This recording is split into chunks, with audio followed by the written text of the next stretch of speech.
Artificial intelligence has come a long way in the last couple of years towards being popular in normal conversation. You guys get this. I mean, you did click on the video. But having new cutting edge technology become so popular so fast is something of a double edged sword.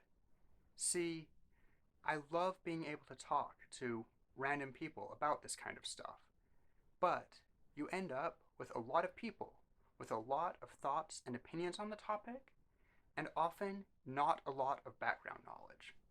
So, before we start talking iRobot, I figured let's just all make sure we're all on the same page when I say AI.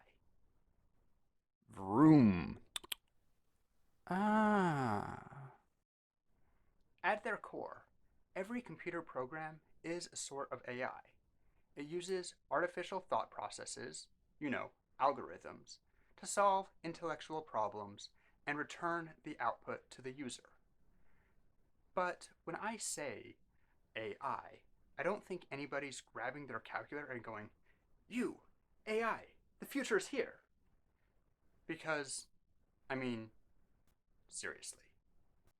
So, to avoid that kind of confusion, we like to break up our artificial intelligence into categories: weak, strong, narrow, and general.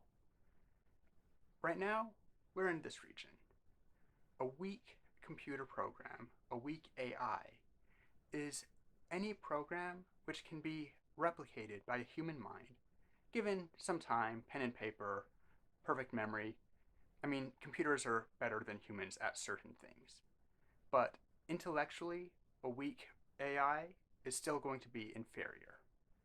And a narrow AI just means that it's only good at a small series of tasks. Again, I'll look at the calculator as an example that it's weak. It's fine for multiplication, division, what have you. But a mathematician isn't going to trust it on integrals and other higher level operations because it can be confused. And it's narrow. It's only good at one or two tasks. It can't be used for your English paper, for example. Now, we might argue that AI is more of in this region, that more and more computer programs are able to beat humans within that narrow range of their focus.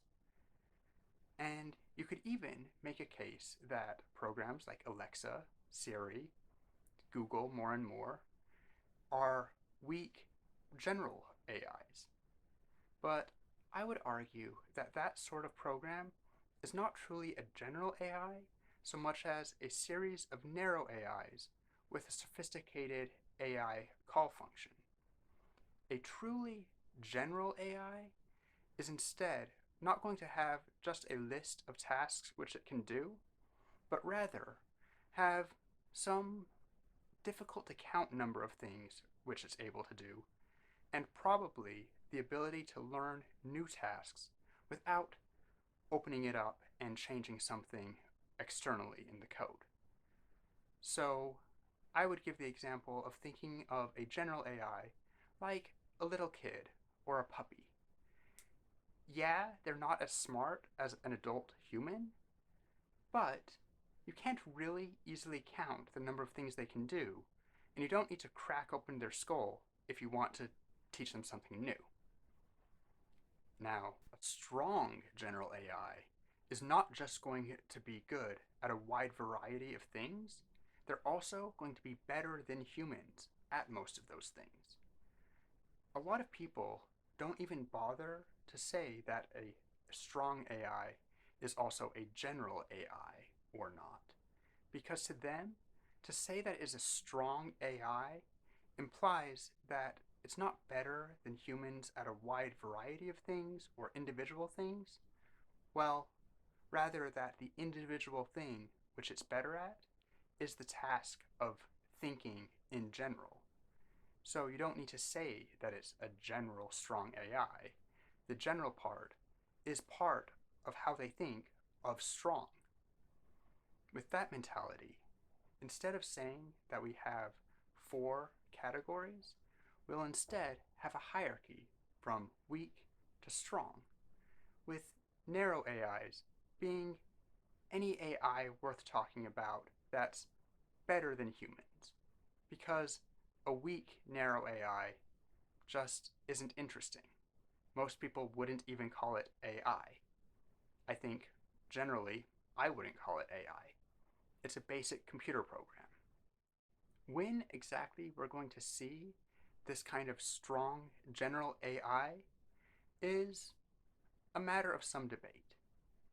We already have some massive supercomputers capable of human brain processing power, and we also are getting more and more nuanced and sophisticated code, to say nothing about quantum computing and other new ideas within computer science are evolving every day.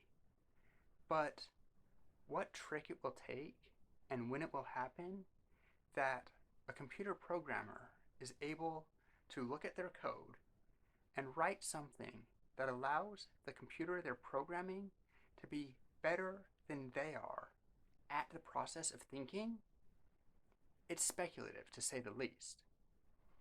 One of the leading experts in the field, Ray Kurzweil, has predicted that by the year 2045, we're going to see AIs capable of self-enhancement faster than any human programmer could keep up with. But others point out that trying to make something smarter than you is hard, to say the least. They think that as we approach the level of human intellect, we'll see the thus far exponential growth in computer intelligence start to slow down and eventually stagnate at that threshold. It may well be impossible to write something smarter than yourself, at least intentionally. But I'm really curious what you guys think. Is it better to say that our programs right now are strong, narrow AIs? Or is strong something that we really should keep reserved for AIs of the future? Is that the better way to categorize it? Tell me what you think in the comments down below. And if you enjoyed the video, don't forget to leave a thumbs up. And if you haven't already, consider subscribing so you never miss out. Until next time, see ya.